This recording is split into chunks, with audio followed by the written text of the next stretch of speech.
Welcome back to a Fox News alert. A regrettable and uncalled for act. The State Department blasting Russian President Vladimir Putin after he expelled 755 U.S. diplomats from Russia. The move is in retaliation for new sanctions passed by Congress. President Trump is expected to sign them into law this week.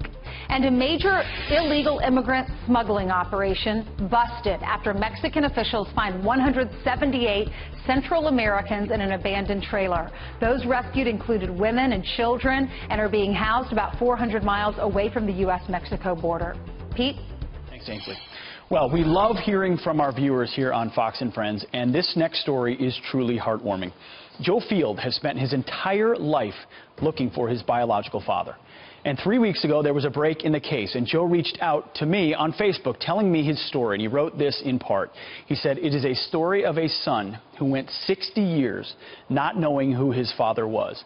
My birth certificate said, father unknown. The son was never adopted. This son has long posted on Facebook how he longs to know his father, particularly since he has children of his own. Well, thanks to a DNA kit, this son, me, was able to trace who my father was." So this past weekend, Joe met his father, an 87-year-old Air Force veteran, for the first time. We sent a camera crew to capture that moment.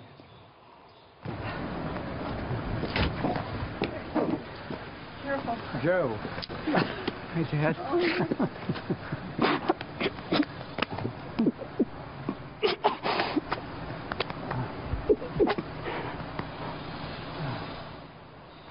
Wow, one can only imagine the emotion of that moment. Joining me now, Joe Field and his biological father, Joe Adams. Joe, both of you, thank you very much for joining us this morning. Joe, I'm going to go by first and last name here to keep it clear. So, Joe Field, you reached out to me on Facebook with this story. You had identified the man you know to be your father, and you were wanting to meet him. You wanted to reach out to him. You were uncertain about what kind of response you would get. Walk us through that process a little bit. Yeah, well, having that DNA kit arrive, I got the results by email, and I jumped into it right away, and took maybe about 4 hours, and I was able to trace who my dad was through a link through the Ancestry site that said that there was an extremely high confidence level that I was related to this person named Mark Garlock. Well, I didn't know who he was, but I soon found out afterwards, actually, he's the son of my newfound sister, Patsy, from Michigan. And he's in Afghanistan now, Purple Heart, by the way, that he has. Well, anyway, with this, I was able to trace, and he had a family tree, and it was very limited, but at the very top of Mark Garlock's family tree, there was a Joe Adams Sr.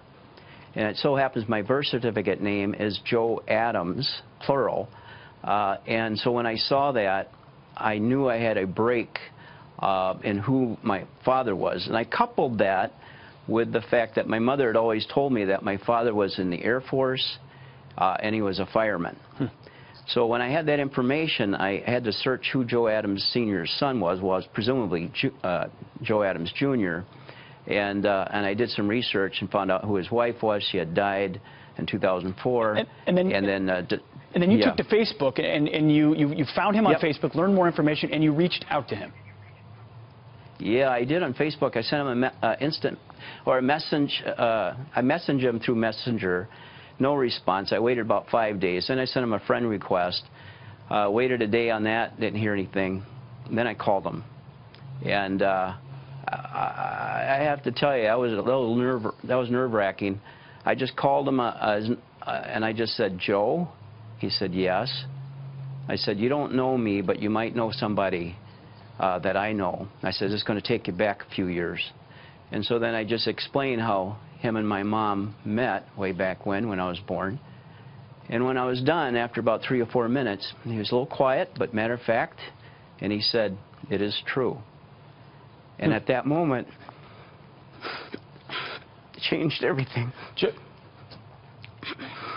Joe Adams Sr., what was that moment like for you to hear from your son for the first time? Well, I was surprised at the call, and in the beginning, I thought it could be a scam. But after he spoke for a moment, and I realized that it was not a scam. He mentioned his mother's name, and that hit me like a brick wall, you know. I knew then it wasn't a scam.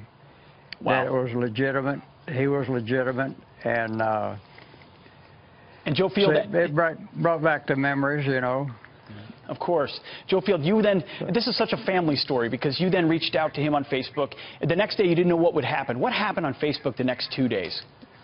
I tell you, that was the most remarkable thing I think I've experienced in my lifetime, because when we ended that call, I spoke to my dad for 40 minutes. And at the end, I said, I'll respect your privacy. If this is, I don't know what your family dynamics are, but if you want to just keep it confidential, at least I know who you are. Said, I did send you a friend request, so if you want to accept it, you can know more about me. That was about 6 o'clock in the evening.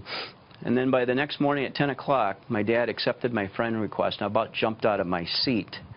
And then within the next couple hours, something I had never anticipated happened. And that was his kids, all 7 of them, started sending me friend requests, and I started hitting them, yes, yes, yes, and then it was populating my entire Facebook page, and pretty soon all my Facebook friends and my new family were interacting with them. And here's the thing that impresses me about this family. They were saying, welcome to the family, brother. And there's plenty of love to go around in this family. Joe Field and Joe Adams, I can't believe I have to cut this off because it's television and we have hard stops. But this family has welcomed you with open arms. It's a powerful story. Thank you both for sharing it with us this morning. It's an amazing. You're welcome, Pete. Thank you. God bless you both.